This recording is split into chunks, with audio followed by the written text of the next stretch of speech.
தொடர்பான சந்தேகங்களுக்கு தேவையான விளக்கங்களை சிக்கனம் சேமிப்பு செல்லும் நிகழ்ச்சியில் பெறலாம்.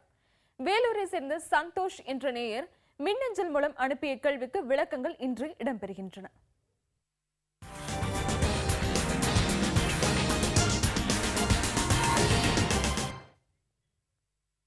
வணக்கம் சுரேஷ் பார்த்தசாரதி.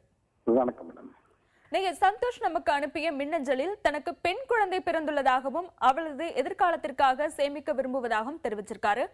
குழந்தையின் உயர்கல்வி, திருமணம் ஆகியவற்றுக்காக இப்போதிலிருந்தே சேமிப்பது எப்படி என அவர் கேட்டிருக்காரு. அவருக்கு நீங்கள் தரும் வழிகாட்டி என்ன? இப்போ நீங்க பாத்தீங்கன்னா சராசரியா இப்போ இன்னைக்கு எல்லா பேரண்ட்ஸ்க்கும் பசங்களை இன்ஜினியரிங் படிக்க வைக்கின்றது ஒரு ட்ரீம் ஆயிடுச்சு. இன்னைக்கு ஒரு இன்ஜினியரிங் படிக்க வைக்கணும் அது அப்ராக்சிமேட்டா 4 lakhs ஆகும். இதே இந்த குழந்தை இப்பதான் பிறந்திருக்கனால 17 வருஷம் கழிச்சு நீங்க பாத்தீங்கன்னா ஒரு இன்ஃபிளேஷன் 7% இருந்ததுன்னா இது வந்து கிட்டத்தட்ட 12 லட்சத்துக்கு மேல செலவாயிடும். 12 லட்சம் சேர்க்கணும்னா அவருக்கு வந்து என்ன பண்ணணும்னா ஒரு மாசம் 1910 ரூபாய் சேர்த்துனே வந்தாருன்னா 2031 அவருக்கு தேவையான 12.6 lakhs பணம் சேர்த்துரும். ஸோ ரெண்டாவது பாத்தீங்கன்னா அவரோட குழந்தையான மேரேஜுக்கு எதிர்பார்க்கிறாரு.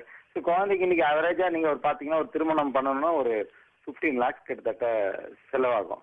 இந்த 15 lakhs நீங்க பாத்தீங்கன்னா அது ஒரு 23 years கழிச்சு இப்போ பார்த்தீங்கன்னா இட் வில் பிகம் 71 lakhs கிட்டத்தட்ட ஆகிடும். அது பண்ண ஜஸ்ட் மாதம் 4,875 rupees அவர் சேவ் பண்ணிட்டே வந்தாருன்னா போதும். இப்போ நீங்கள் இப்போ பிரதமாக பார்த்தீங்கன்னா எல்லாரும் சேவ் பண்ணும்போது எவ்வளோ ரிட்டர்ன் எடுக்கணும் அப்படின்றது ஒன்று இருக்கு. எவ்வளோ பீரியடுக்கு நம்ம சேவ் பண்ணுறோமோ அதை பேஸ் பண்ணி நம்ம இன்வெஸ்ட் பண்ணுறதுக்கு நார்மலாக போகணும். ஃபார் எக்ஸாம்பிள் இப்போ ஒரு சில்ட்ரன்ஸ் எஜுகேஷன் மேரேஜ் வந்து பிறந்த குழந்தைக்கு பார்த்தீங்கன்னா லாங் டேர்ம் இருக்கிறதுனால ஒரு எந்தெந்த இடத்துல சேர்க்கணும் அப்படின்றது வந்து ரொம்ப இம்பார்ட்டண்டா தேவைப்படுறது அவருக்கு. ஸோ அதுக்கு அந்த மாதிரி அசட் அலோகேஷன்ஸ் செய்யும் போது அவருக்கு வந்து ஒரு ரிஸ்க் அதிகமாக எடுக்கலாம்னா பிகாஸ் வயசு சின்னதாக இருக்கிறதுனால அவர் அதிக அளவில் ரிஸ்க் எடுக்கலாம். ஸோ மாதம் 70% ஈக்விட்டி ரிலேட்டட்ல மேலே 30% டிபிஎஃப்ஓ, மியூச்சுவல் ஃபண்ட், கோல்டு இந்த மாதிரி இன்வெஸ்ட் பண்ணிட்டே வந்தாங்கன்னா அவருக்கு ரீசார்ஜ் இருக்கும். பட் இதுல என்ன தேவைன்னா குழந்தைங்க சில்ட்ரன்ஸ் எஜுகேஷனா இட் இஸ் வெரி காமனா எல்லாரும் வந்து இன்சூரன்ஸ் தான் எடுக்கணும்னு நினைக்கிறாங்க. அது வந்து தவறான ஒரு அணுகுமுறை.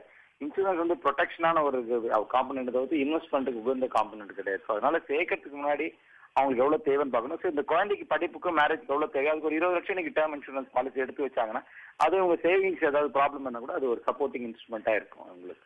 ஸோ அதனால ப்ரிடாமினென்ட்லி வந்து இன்வெஸ்ட்மெண்ட் பண்றோம். அதே மாதிரி நேயர்கள் வந்து அதே மாதிரி வந்து ஒரு கொடிவுன்னா அவரோட ஏஜ், அவங்க என்ன ரிஸ்க் ப்ரொஃபைல் எடுக்கிறாங்க, எவ்வளவு தூரத்துல இருக்குன்றத டீட்டெயில்னு கொடுத்தாங்கன்னா இன்னும் கொஞ்சம் அவங்களுக்கு அட்வைஸ் பண்ணும்போது உங்களுக்கு ஈஸியா அட்வைஸ் பண்றதுக்கான வாய்ப்புகள் இருக்கு.